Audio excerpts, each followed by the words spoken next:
Donald Trump files a motion to compel disclosure. We know that his attorneys have already asked Jack Smith and the deranged thugs over there in his office for information. Of course, the government holds all the cards. They have the prosecutors, the FBI, the DOJ's got, wheelbarrows full of evidence that they keep dumping on Trump's desk. But we're asking ourselves, what is the total universe of information that's out there? And Trump, of course, they want it all. They want to see everything that's out there from the FBI, CIA, Homeland Security, anybody and everybody who's involved in this investigation. They want the material. But Trump has been sending letters to Jack Smith, and he's basically not cooperating. He's not giving them what the defense says that they need. And so Trump and his team filed a motion to compel. They're now asking Judge Chutkan, all right, Judge, we tried to play nice here, but we need you to step in and order this. And of course, Judge Chutkan is probably not going to do that because her history of orders in this case have not been favorable to Donald Trump. In fact, they've been generally adverse to him or extremely adverse to him. And so unlikely that this will be granted, but of course, this is Trump anchoring this in. I'm sure he will appeal this. He'll say, I cannot possibly have a fair trial without all of this evidence. And then we'll see what the courts do on remand if that happens. But we've got Christie coming up, who's former prosecutor, throwing out the presumption of innocence as they like to do. But we're going to get into it and take a look at some attachments because this was a monster filing over from the court docket. But let's get started diving right into this. Donald Trump's motion to compel discovery. This is request to Chutkan to force Jack Smith to turn over materials. We see this is out of Judge Chutkan's courtroom in Washington, D.C. United States of America versus Donald Trump. They write, all right, Chutkan, President Trump is here, respectfully submitting this motion and the accompanying classified supplement, which we're not going to get to see,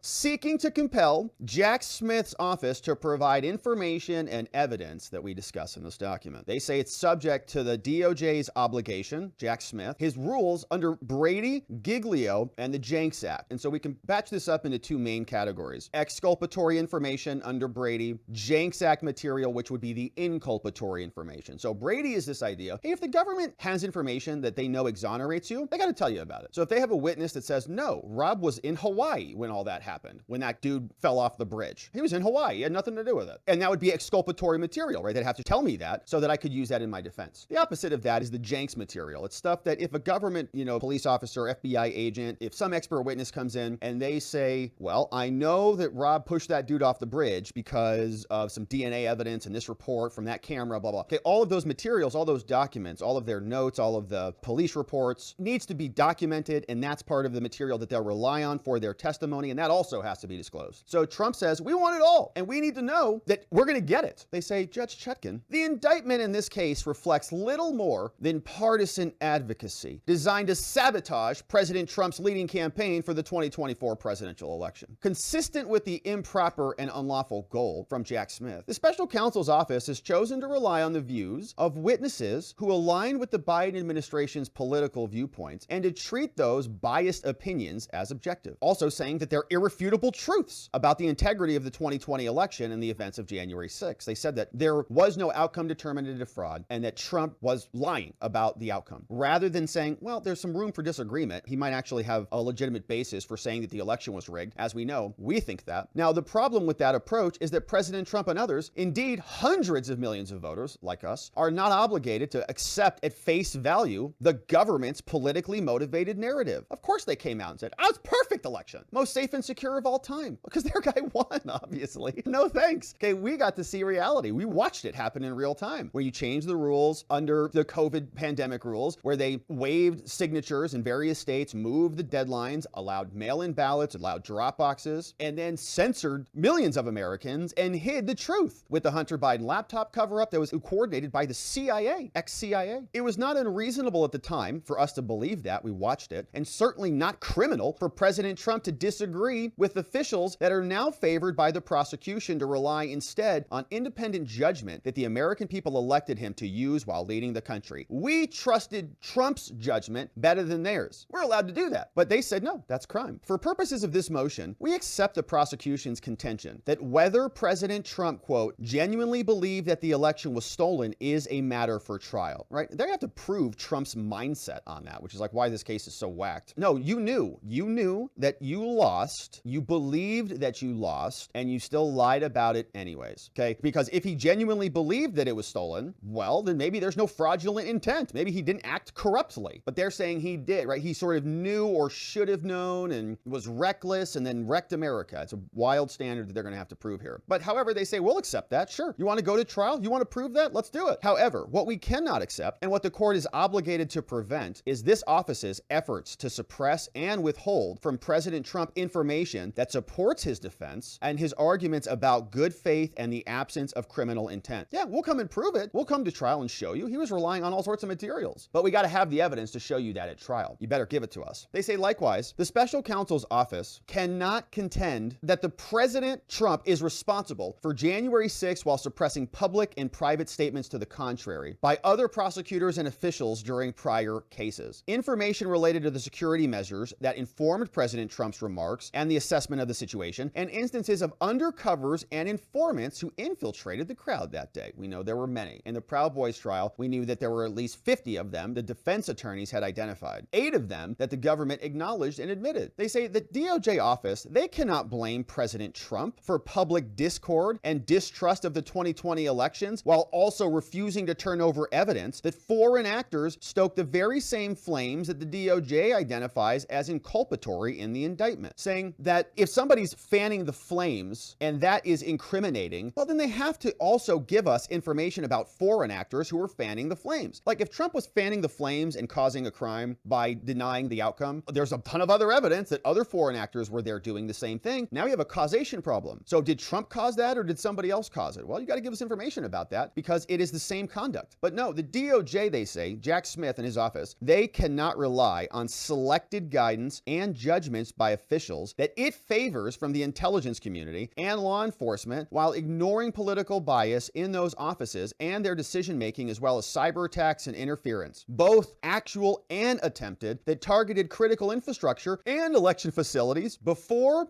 during, and after the 2020 election. And finally, Jack Smith's office must disclose information that is discoverable under Supreme Court precedent, local rules, and other authorities for the purposes of impeaching Jack Smith's witnesses and showing there's a lack of integrity in these shoddy investigations that led to this case in the first place. Trump says, for all these reasons, as explained in more detail, we require Chutkan's judicial intervention to ensure that Jack Smith is not permitted to continue to rely on these strategies and instead held to a constitutional, statutory, and ethical obligations that are intended to ensure the fairness of these proceedings. Now, we see some applicable law here, but they tell us, obviously, Brady, we're familiar with this. Brady says if there's information that's favorable to the accused, you got to disclose it. The term favorable, they wanted to define this. What does that mean? You say pursuant to the prosecution's obligations, local rule says that Brady obligation also applies. It's broad. It applies whether the information itself would constitute admissible evidence. And these are the rules that apply as we go through the facts of this case. Now let's get started. Talking about the background, they tell us that Jack Smith has an untenable theory of his case. They tell us that a court must first start with the indictment. Start there. That's the charging document when determining what's material and what's not. But in this case, Jack Smith's indictment, it contains broad and baseless allegations that President Trump will disprove at trial, including claims related to the creation of, quote, an intense national atmosphere of mistrust and anger. Trump did that? Trump created an intense national atmosphere of mistrust and anger? Wow. He's the only one responsible for that in our entire government? Now, and efforts to, quote, erode public faith in the administration of the election. Democrats never did that. You don't have Hillary Clinton still complaining about her loss, which was embarrassing for her. To prop up the Biden administration's preferred political advocacy regarding the 2020 election, the indictment endorses the views of, quote, senior White House lawyers and, quote, some leaders of the DOJ and the intelligence community and the Department of Homeland Security and CISA. They say all of those people are more intelligent and more capable than Donald Trump. And of course, they're not elected president and nobody knows who these people are other than, a bunch of obscure names and bureaucrats operating in the shadows. And we ask ourselves, do we trust all of them or do we trust the person that we've been hearing from, that we elected, that we actually put in there to battle a lot of these agencies, right? To go against the deep state. And that's our judgment. And that person is Trump. He happens to be the president. So the DOJ is substituting all of these different entities for Trump. Nobody has the power to have them do that. More recently, they say the special counsel's office asserted that the indictment, quote, contains clear allegations that President Trump, quote, directed and is, quote, responsible for the events at the Capitol Capitol on January 6th. It's a pretty broad claim. As we've noted, says Trump's defense, this claim is contradicted by President Trump's speech at the White House ellipsed that very day, during which he referenced supporters seeking to, quote, peacefully and patriotically make their voices heard. Legal, free speech, First Amendment. But Jack Smith's new position is also contradicted by arguments from other prosecutors who have contended, for example, that Trump, quote, didn't take action, right? He sat around and he should have gone out there and flown his helicopter with Clavicle Girl into the Capitol building to stop this from happening. Significant and serious discovery obligations are flowing from the ill-advised decision of the special counsel's office to pursue a criminal case on broad allegations relating to the national atmosphere. Uh-oh, Jack, you're getting told. You kind of goofed on this. Don't know who told you to do that. Probably some Democrats somewhere, part of this coordinated attack, but they brought broad allegations. They say the office's perceptions of, quote, public faith is what we're discussing now, and also subjective views of personnel at a host of federal agencies. We're now opening the door for all this stuff. Saying it's one thing to publicize a politically motivated narrative in a one-sided indictment, but it's quite another, indeed unlawful and unethical, to try to restrict discovery based on a biased view in an effort to gain a tactical advantage at trial. So if you're going to come at us as partisan prosecutors and hacks, that's fine, but at least give us the discovery. Can you at least let us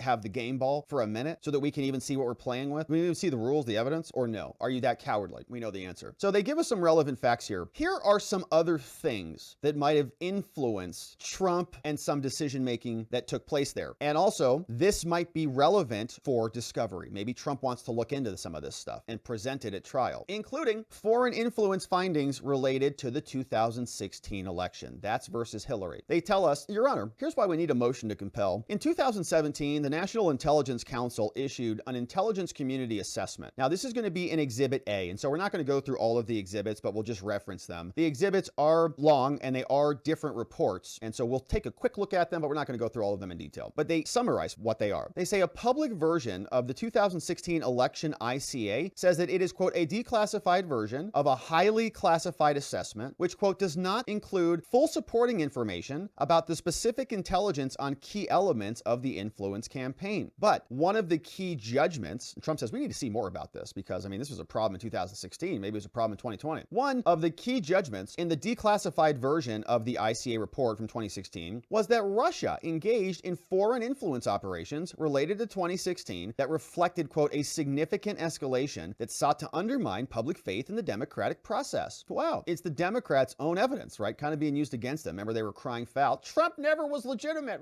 The Russians did it. Oh, and then they turned around 4 years later and said it was the most safe and secure election of all time. They say no. The declassified version also described efforts by RT America TV, a Kremlin-financed channel operated from within the United States, to execute a Kremlin-directed campaign to undermine faith in the U.S. government and to fuel political protests. And so that came out, we see, after 2016, January 2017. Then, in 2018, Trump issued an executive order called 13848. This was titled, Imposing Certain Sanctions in the Event of Foreign Interference in a U.S. Election. Trump relied on the 2016 report that came out in 2017, and President Trump issued an order. He declared the following. Ability of persons located in or outside the United States to interfere or undermine our elections, including through unauthorized accessing of campaign or election infrastructure or distribution of propaganda, constitutes an unusual and extraordinary threat to the United States. Trump also expressed concern, right, about the proliferation of digital devices and internet-based communications that created significant vulnerabilities and magnified the scope of the threat. They defined the term foreign interference broadly and expanded it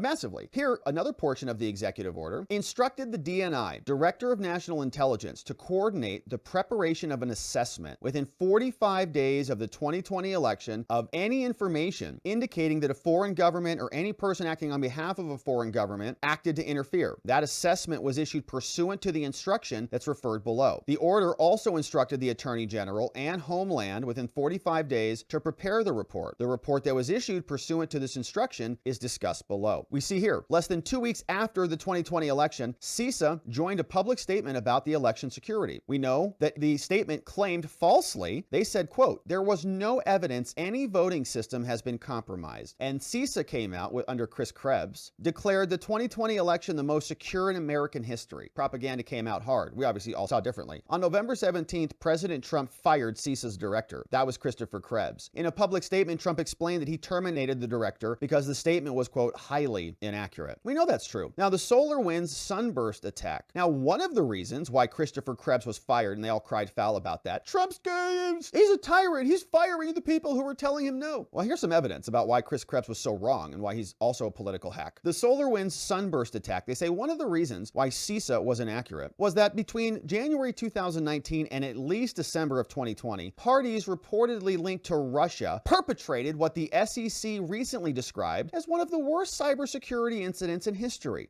In connection with what is now known as the sunburst attack, the threat actors inserted malicious code into 3 software builds for SolarWinds Orion products. SolarWinds delivered these compromised products to 18,000 customers around the globe. Oops. The malicious code provided threat actors with the ability to access systems of the compromised customers and provided certain other conditions that became known as the sunburst attack. Now, during the attack, threat actors conducted reconnaissance, exfiltration, data collection, identified product and network vulnerabilities, harvested credentials of SolarWinds employees and customers, and planned additional attacks against SolarWinds products that would be deployed during later stages of the campaign. Now, the malicious code provided the threat actors a backdoor into network environments of SolarWinds customers who downloaded and installed infected versions of the software that were then connected to the internet. Boom. By May 2020, at least one government agency had identified evidence related to the sunburst attack using SolarWinds. In July 2020, elections right around the corner, SolarWinds employee expressed concern that the attack was looking closely at Orion for methods to utilize it in larger attacks. Now, Trump's defense continues. They say, Your Honor, in this motion to compel, the poor state of SolarWinds and their cybersecurity posture seemed to be a joke for the employees in its info security group, at least prior to the hack being revealed. In November of 2020, around the time of the election, a SolarWinds employee noted in an email that the company's products are riddled and obviously have been for years. According to the SEC, once SolarWinds learned of the sunburst attack, it did not fully disclose its known impact. On December 13th, CISA issued an emergency directive titled SolarWinds Orion Code Compromise after the election. The directive noted that SolarWinds Orion products are currently being exploited by malicious actors who posed an unacceptable risk to federal civilian executive branch agencies and requires emergency action. Oh, that's interesting. About a month after the election, and they make it known. CISA made those findings based upon other things, high potential for a compromise of agency information systems and a grave impact of a successful compromise.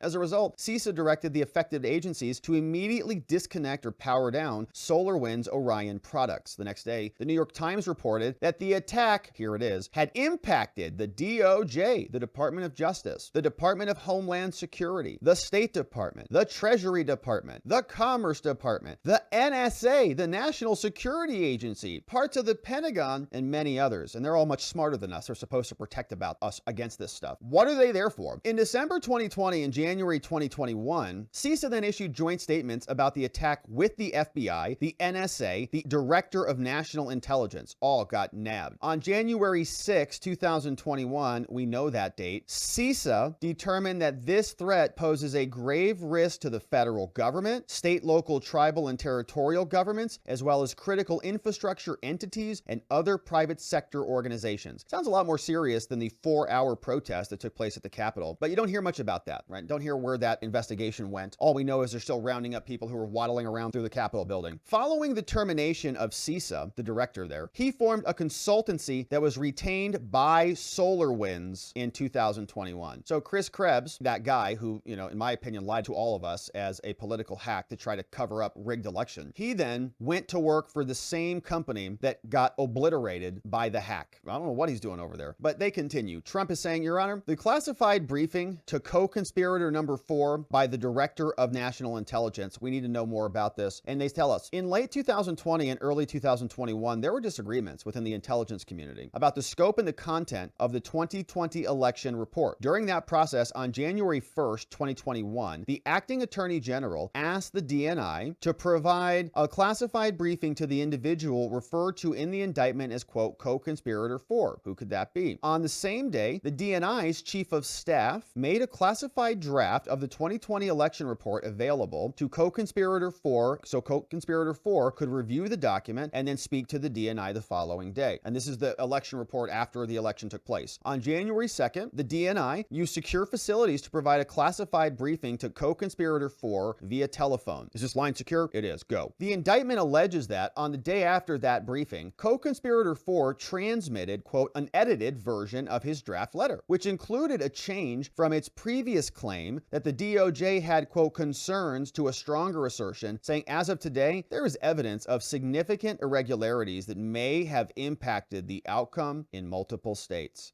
Wow. So they're trying to figure out the language on this thing, and even went from may. We got concerns to a may have impacted the outcome. And that's not what Jake Tapper told us, man. He said every night. It went through multiple permutations. Hey, there's no fraud. I mean, wait, there is fraud. There's no widespread fraud. Actually, there's a lot of widespread fraud. Well, there's no outcome that the widespread fraud changed the outcome of the election. We say, well, there is actually a lot of that too, and we've got a lot of evidence of that. What state do you want? Well, there's no judge that found that there was outcome determinative fraud in a court of law. And you go, well, that's true. Yeah, that is true. And the reason for that is because we've got a lot of election deadlines, and they're not going to turn the outcome of the election within 60 days without a trial, right? It's just how the election rules are structured. And of course, the left knows that. So what we see when they actually go through the court legal proceeding, we see that Amy Totenberg from Georgia, a federal judge, released a decision saying that in 2018, we're now 5 years later, it took 5 years to litigate a 2018 election case. So you don't have 90 days to do it. It takes years, but they knew that. They would already install Joe Biden by the time that the outcome of 2020 is in question. Hopefully they get him through a second term. But we continue. Trump's attorneys write. They say the ombudsman findings regarding the biased intelligence report. They tell us that intelligence community analyst, his analytic ombudsman, Dr. Barry Zwoloff, on January 6, Barry submitted a letter to the Senate Select Committee on Intelligence in which he responded in the affirmative to a question from the committee about whether the ODNI officials had politicized or attempted to politicize intelligence, whether they exercised or attempted to exercise undue influence on the analysis, production, or the dissemination of the intelligence reports. Was there a politicization of this? Dr. Zwoloff, he stated that, quote, the intelligence community recognizes where we have not met our responsibilities for objective intelligence all over the place. And we actually have seen even Michael Morrell, ex-CIA, say that he doesn't even care that he helped cover up the Hunter Biden laptop by signing the letter with the 50 other so-called intelligence idiots.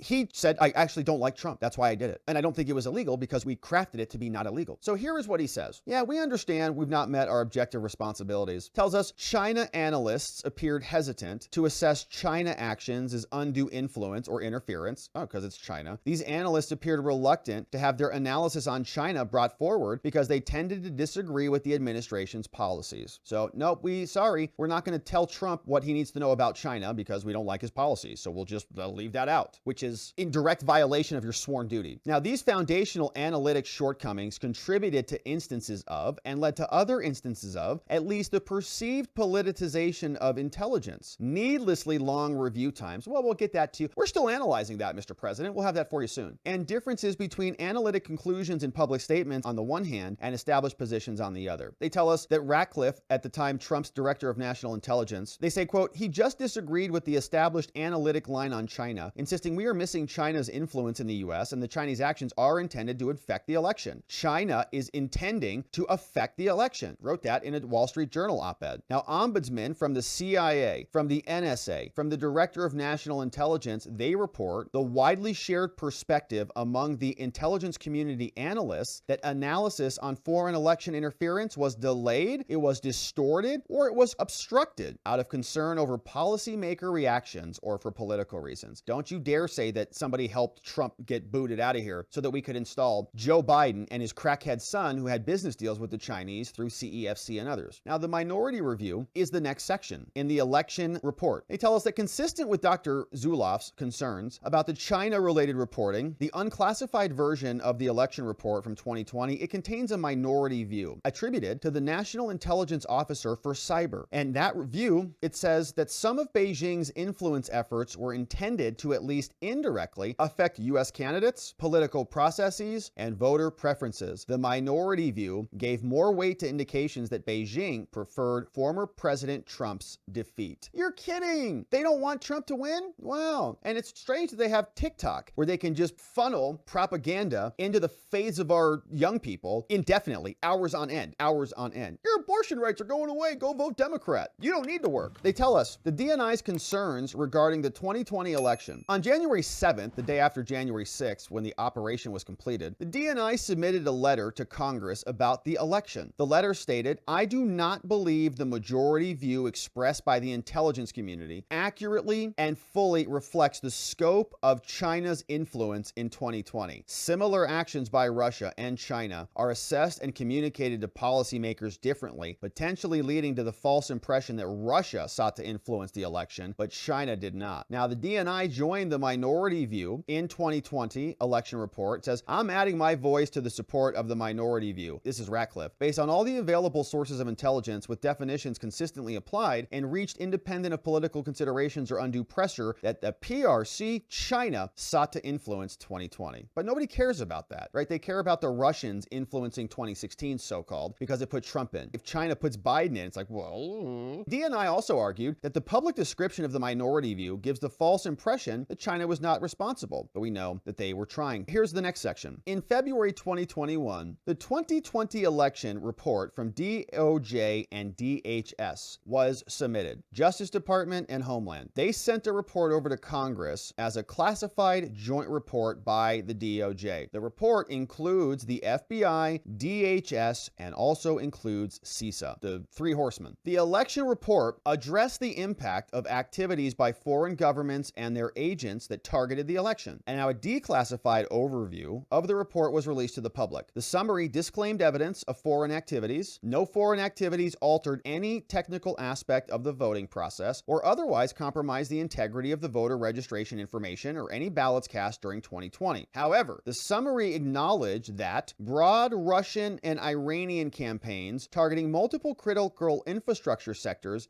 did compromise the security of several networks that managed some election functions. And there are also Iranian claims they sought to undermine the public confidence in the U.S. election infrastructure as well. And so you see what they're doing now is they're just going through all the various government reports and you're saying, you're telling us that Trump was lying about election problems? Here's another report. Here's another report. Here's another report from your own government saying that there was all sorts of interference attempts and so on. And they're going to get us now to the J6 report. In fact, here, December 22nd was when Cheney and Kinzinger released their fake report. In an appendix titled Malign Foreign Influence, the J6 committee further politicized the findings of the election report by cherry-picking excerpts from the document by ignoring any contrary evidence to the role of foreign influence in 2020. Now, at the conclusion, the J6 committee exaggerated the conclusion of the election report by claiming that the intelligence community found no factual basis for any allegation of technical interference in 2020. The J6 committee referred to this as definitive, without addressing, for example, the minority view, which was in there. And they said that there was bias in the report, right? So the minority view says this report is biased. Liz Cheney says, no, it's not. It's perfect. It gives us exactly what we need. Nevertheless, several concessions in the J6 report suggest that the committee collected exculpatory information from the intelligence community that supports Trump's defense. And we want it. For example, the January 6th committee, their own report tells us this. 2020 election saw an increase in a number of foreign state and non-state entities that attempted to influence the U.S. electorate. That doesn't sound like the most safe and secure election ever. The committee also acknowledged that Russia, China, Iran, that they engaged to varying degrees in disguised efforts to influence public opinion. And U.S. elections offer special opportunities. Russia and China will, they say in the committee report, for the foreseeable future continue to press their disinformation campaigns, attempting to undermine the U.S. public confidence in their government and society. Well, our own government's doing that for them, but okay. Russia maligned disinformation also. They're both strategic in scope and they're opportunistic in claim, so the Russians are involved. The Russians also aim to corrode the power and the appeal of the democratic processes, and they want to weaken America. And foreign state adversaries also generally disguise their efforts to influence U.S. audiences, including when they want to influence voters' voices in a run-up to an election. And so they say, look, Judge, a lot of facts here, okay? A lot of problems with the election. You can even see it in the government's own reports. Just pick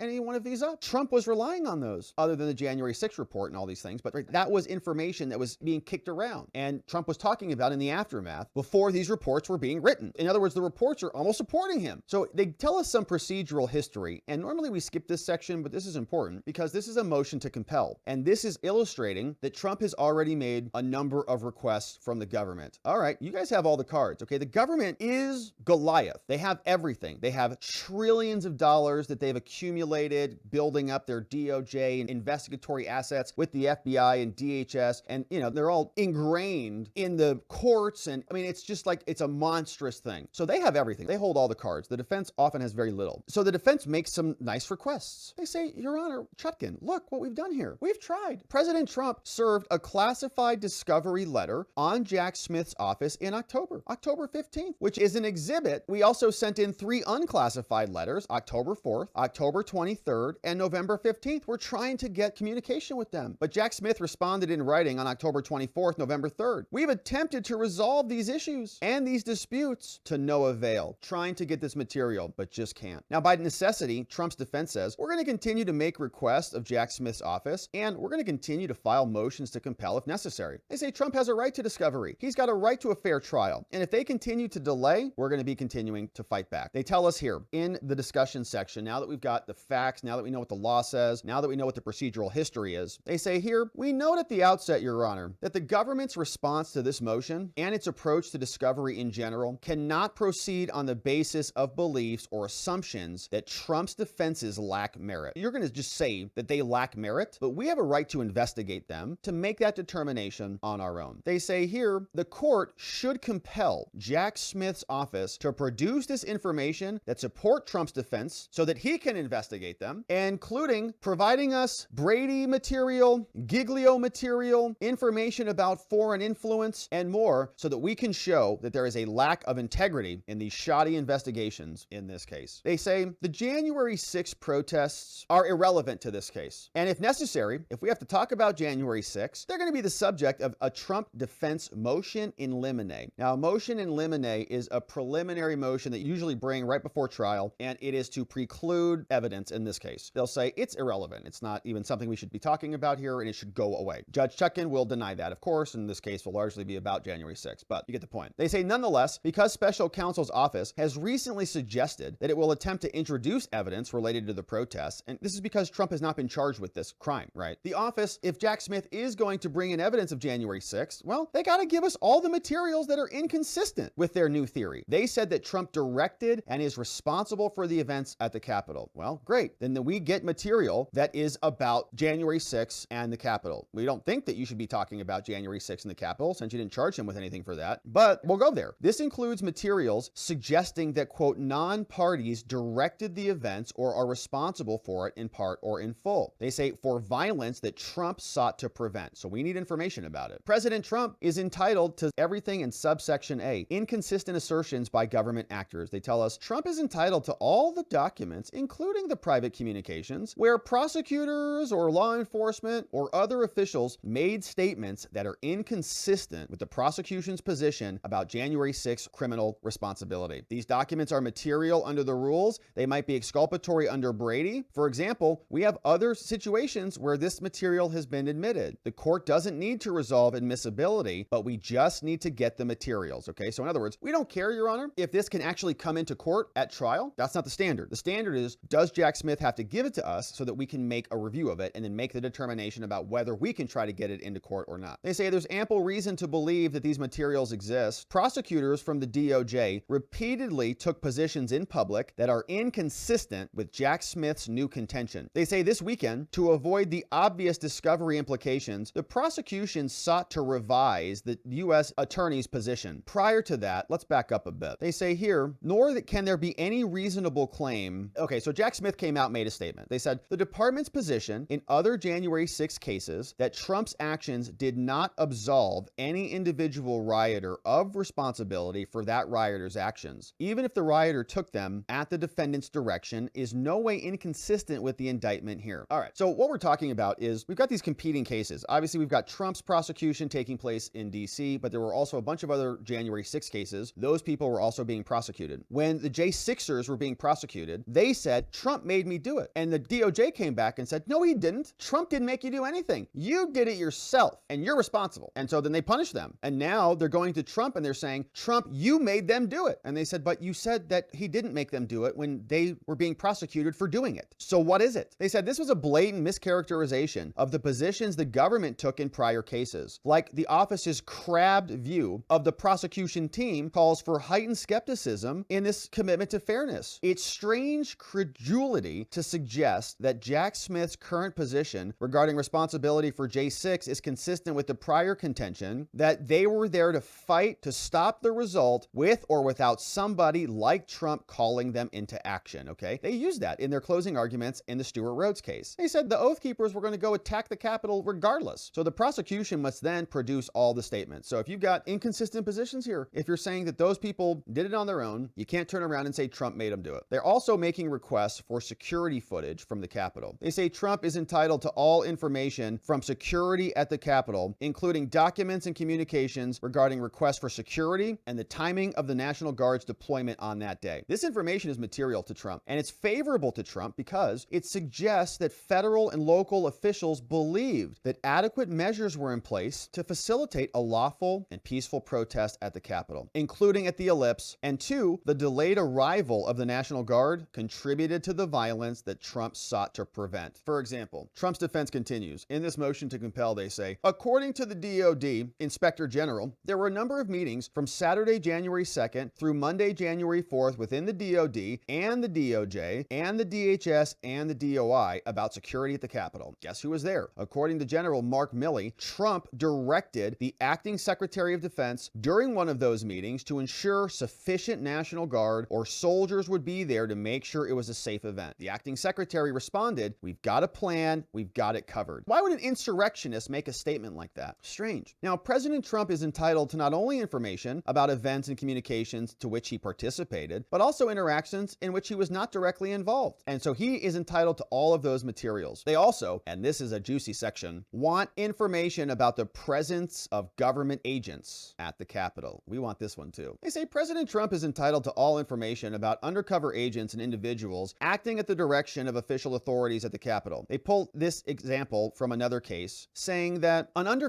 potential undercover actor, assuming there were any, it could be exculpatory evidence, and the government must disclose that under Brady. They say in cases like Zink, courts have required a direct connection between informants and the decisions of people who were charged in connection with their physical presence on the grounds. But here, President Trump is not seeking to establish that he was induced to engage in the conduct. Rather, in this case, information about individuals who were present in an official capacity is favorable to Trump because it suggests that there were adequate controls in place and that the violence at issue here resulted from a failure of these controls and or failed sting operations rather than any directions from President Trump. So the officials in the crowd should have secured a building. That's why they're there, to stop all of this. Not there to help Trump insurrect this. They're actually there to prevent it. Now, it strains credibility to assert that Trump is not entitled to the production of this information, and putting aside for now whether the information is even admissible, but it certainly aids Trump in the preparation of his defense. They also want the full, complete, and classified version of the election ICA and all the source materials. We know that there's been a public released version, which is just a report, but they want the specific information about measures that help to oversee and mitigate cybersecurity threats. They say, Chutkan, these materials are discoverable because information relating to a significant escalation of foreign influence in 2016 motivated Trump to issue Executive Order 13848 and to be skeptical of these claims. Now, this evidence rebuts Jack Smith's claim that Trump's actions were motivated by a desire to maintain office. It shows the opposite. It shows there is no specific intent. It shows there is no unlawful purpose at all. Here, moreover, whereas Jack Smith and his office, where they falsely alleged that Trump eroded faith in public elections, the election report from 2016 uses very similar language. They said that foreign efforts were in place to undermine public faith in the democratic process. The office has argued elsewhere that Trump had access to far more information than others in the country. Trump knew more than everybody because he's the president. Now, they say Jack Smith may be correct, but it cannot selectively present intelligence information that supports its narrative while suppressing intelligence that supports Trump. Thus, Trump is entitled to detailed information from the conclusions of the election report from 2016, including specific intelligence on key elements of the influence campaign. Because Trump knew it. Trump knew what was there, and we didn't know it, so we wouldn't be able to use it, but because Trump had it at the time that he was the president, he should have access to it again. Now, in order to demonstrate to the jury that he did not create or cause the environment, the prosecution seeks to blame him for similar reasons, and because President Trump is entitled to evidence demonstrating his concerns were genuine, the government must disclose the evidence in this case. They continue, much more. President Trump is also entitled to information from foreign influence efforts that targeted 2020, including foreign influence related to the January 6 events. Whether or not he was briefed contemporaneously extemporaneously regarding these issues. They tell us that as with the 2016 ICA, the 2016 report, efforts by foreign actors to influence public opinion and perceptions is discoverable in light of the prosecution's allegations about President Trump. Similar to the other findings, even the unclassified version of the report supports these defenses. For example, Russia had conducted influence operations, Iran carried out multiple covert influence campaigns, and a range of foreign actors, including Lebanese Hezbollah, Cuba, and Venezuela, also took steps to influence the election. The J6 committee made similar intelligence reports and findings, and the government has not produced those yet, including saying that there was an increase in foreign attempts to interfere in the election. The J6 committee also warned that foreign state adversaries of the United States generally disguise their efforts to influence U.S. audiences, and it's hard to see those things. So these are examples of public summaries of these discoverable reports, and the prosecution, Chutkan, must collect and produce all of this info. Trump's also entitled to the complete versions of the official statements here. They're also entitled to the CISA statement, saying that the special counsel's office has adopted inaccurate claims from CISA, saying 2020 was not the most secure in American history, the most secure election. We know that there was a sunburst attack, and Trump is going to argue at trial that the 2020 CISA statement was part of a partisan effort to provide false assurances to the public that outpaced the government's understanding of the situation. Yeah, it was a cover story, and Krebs did it, and the media ran with it. Here, all information that undercuts the categorical claims in 2020, including drafts that contain the narrower language, is favorable to Trump, and he deserves that material. They'd say that the special counsel also endorsed the findings from the 2020 report, and so they've got to produce information about that report, including political bias. They also want the complete report from 2020 election report from the DOJ and Homeland, saying President Trump was not obligated to credit these assessments when he was making his decisions, and he doesn't need to do that at trial. So we must be permitted to draw attention to good faith, non-criminal disagreements about the conclusions, and Trump requires access to these materials. Now, evidence related to infrastructure compromises must also be disclosed, saying that special counsel must produce details about the evolving assessment of the sunburst attack, and it's been apparently attributed to Russian intelligence agencies, and the special counsel's office should be required to produce information about this material to Trump. Anticipated testimony from the Director of National Intelligence is also central to the prosecution's case, saying that co-conspirator 4 had no additional evidence of election fraud. But during an interview by Jack Smith's office about grand jury testimony, the DNI indicated that he had prepared by reviewing materials by his former employer, the ODNI, and we need to see information about that. We also want information about Mike Pence's handling of materials and evidence of bias within the DOJ, saying the prosecution's Brady obligation also includes material that might be used to attack the government. In order to stop Trump from being robbed of the opportunity to attack the government's investigation, the court should compel Jack Smith's office to disclose the following information and other instances as well. This is a good section. We want to know if Jack Smith coordinated with the Biden administration. Any communications about these investigations by members or relatives or associates of the Biden administration are discoverable because they support Trump's defense of a politically motivated investigation, saying that a common trial tactic is being biased in the decision-making portion of the case. Were our charges going to come or not? They also say that Trump is entitled to any information from the FISA court, and other investigative misconduct is discoverable. If there's any information about conflicting views at the DOJ, any information about political bias or motivation related to Trump investigations, any documents from members of Jack Smith's team to target Trump, documents from different divisions about inquiries into Postal Service inspections, and so on. They say the DOJ is represented that they're following the Justice Department manual, and so if they're following the manual, they've got to disclose this stuff. So therefore, Your Honor, Judge Chutkan, President Trump now, for the foregoing reasons, respectfully submits that the court should compel Jack Smith, the DOJ, and all the deranged thug prosecutors over there to disclose the above described documents and information, or if you're not going to do that, hold a hearing classified as necessary to address any of these disputed issues. So very solid, very strong motion to compel. My guess is Chutkan denies it because she doesn't want Trump to get access to materials. But this is the docket and the additional list of exhibits that you can see exist here. This is the motion to compel, and as we read through the motion, they referenced all of those various exhibits. And so let me just give you a quick show on what some of these look like. Exhibit A is this background. This is the report assessing Russian activities and intentions in recent U.S. elections, the analytic process process and the incident attribution, right? So this is one report, and they're saying, Your Honor, this is the ICA, the Intelligence Community Assessment. This is what is showing us about Russian interference in elections. And so if Trump talks about interference and rigged elections, he's using government sources to do it. This is the 2016 report. And of course, there were more exhibits there. So we know that this is landing on Judge Chutkan's desk. We'll see what Jack Smith's response is, but we know they don't care much about giving the defense evidence or discovery. And that's because they're prosecutors. And as with most prosecutors, not all of them, there are some decent ones out there, they often don't think about things like the presumption of innocence. In fact, here is one former prosecutor called Christie, who is saying that Trump is already guilty, right? It's already a foregone conclusion. Presumption of innocence is meaningless. Evidence has already been done. We should probably convict him and maybe even give him the death penalty now, because Trump is in the way of total control either by the Republican Party or by the left. Here's Chris. Mitt Romney said, I'll vote Democrat would be better. I'll vote for a Democrat if it's Donald Trump. Would you vote for Joe Biden versus Donald Trump? I couldn't vote for Joe Biden. I just couldn't, because I just don't think when you watch him day to day. Is Mrs. Christie going to be on your ballot? Mrs. Christie could be on my ballot. She would be a better choice for sure. And Joe Biden just is too... But you wouldn't support Trump? No. No matter what? Look, here's the thing. I can't support a convicted felon. Well, you wouldn't support him even if he isn't. I'm a former prosecutor. You wouldn't even if he isn't. Right. But here's the thing, Joe. Like, it's now this has become a certainty in my view with Meadows' testimony. And so now they're asking someone like me, who's a former prosecutor, to support a convicted felon for president. He's not been convicted of anything. He can't even vote for himself. If he is convicted in April or May, which I expect he will be, he will not be able to vote for himself in November. That's who we're going to put on the ballot. What do you think the Democrats are going to talk about from that day to November? All they're going to talk about are the crimes he committed to try to overturn the election. And they just submitted brief, his lawyers, saying he never took an oath to support the Constitution. Well, hell, man, I was there. I heard him say, preserve, protect, and defend the Constitution of the United States. I heard him say it. They're even denying that now. So if you think that's not going to be the main